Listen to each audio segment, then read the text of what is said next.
എടാ ഒന്നാമത്തത് ഇത്തരം വിഷയങ്ങളൊക്കെ നമ്മൾ ആളുകളോട് സംസാരിക്കുമ്പോൾ അത് വ്യക്തമായിട്ട് നമ്മളത് പഠിച്ചിരിക്കണം. അല്ല കുഴപ്പമില്ല, ഞാൻ നിനക്ക് വിഷമമല്ലോ.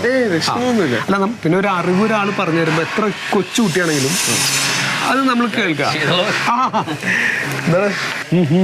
എന്താ ഒരു ചർച്ച? ഇവൻ ചന്ദ്രനിൽ ആദ്യമായിട്ട് കാലുകുത്തിയതാരാന്ന് നോക്കിയാ. അപ്പൊ ഞാൻ പറഞ്ഞു നീൽ ആംസ്ട്രോങ് ആണ്.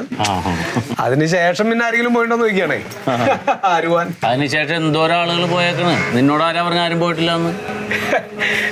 അതിനുശേഷം ഒരാളും കാലുകുത്തിയിട്ടില്ല. എന്റെ ചീതള ഒരുപാട് പേര് അതിനുശേഷം പോയിട്ടുണ്ട്. എന്താ ഈ പറഞ്ഞത്? ചന്ദ്രല്ല പിന്നെ വെറുതെ അറിഞ്ഞൂടാതെ വർത്താനം പറയല്ലേ.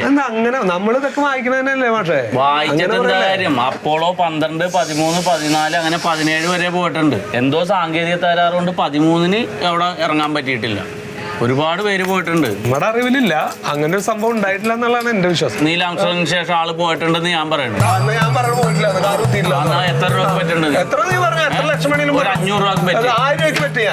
1000 രൂപക്ക് പറ്റി. എടാ ചക്കരെ, നീ ആ ഗൂഗിളിലൊന്ന് അടിച്ചു നോക്കിയേ. ശരിയാണല്ലോ, ഗൂഗിൾ അടിച്ചാ പോലെ. ഗൂഗിൾ അടിച്ചു നോക്ക്. നീ അപ്പോളോ മിഷൻ അടിക്കും. അപ്പോളോ മിഷൻ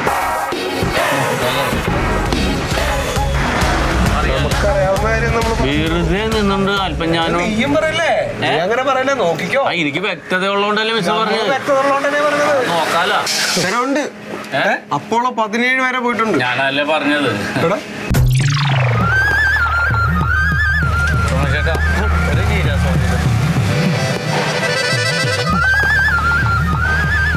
വെറുതെ ആവശ്യമില്ലാത്ത കാര്യങ്ങൾ, അറിയാൻ പാടില്ലാത്ത കാര്യങ്ങൾ ഞങ്ങളുടെ കൊപ്പിളിക്കാൻ നിൽക്കരുത്.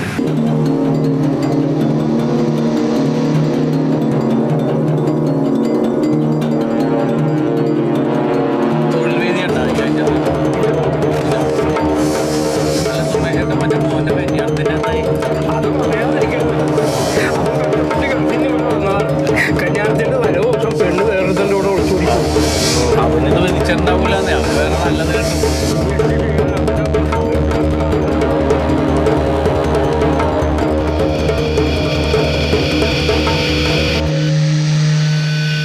നീ അത് വിട്, അത് പോട്ടെ, അത് വിട്ടെ. 1000 ഒന്നും എനിക്ക് വേണ്ട. അല്ല വേണ്ട, ഞാൻ വെറുതെ പറഞ്ഞാണ്.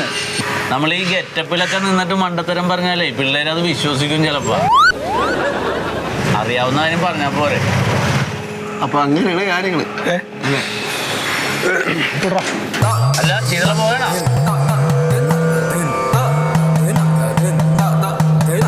നീയല്ലാതെ അതൊക്കെ വിശ്വസിക്കോ? പറയല്ല,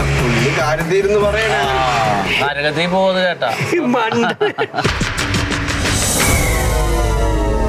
അതെ, ആ ഫെവിക്വിക്കിന്റെ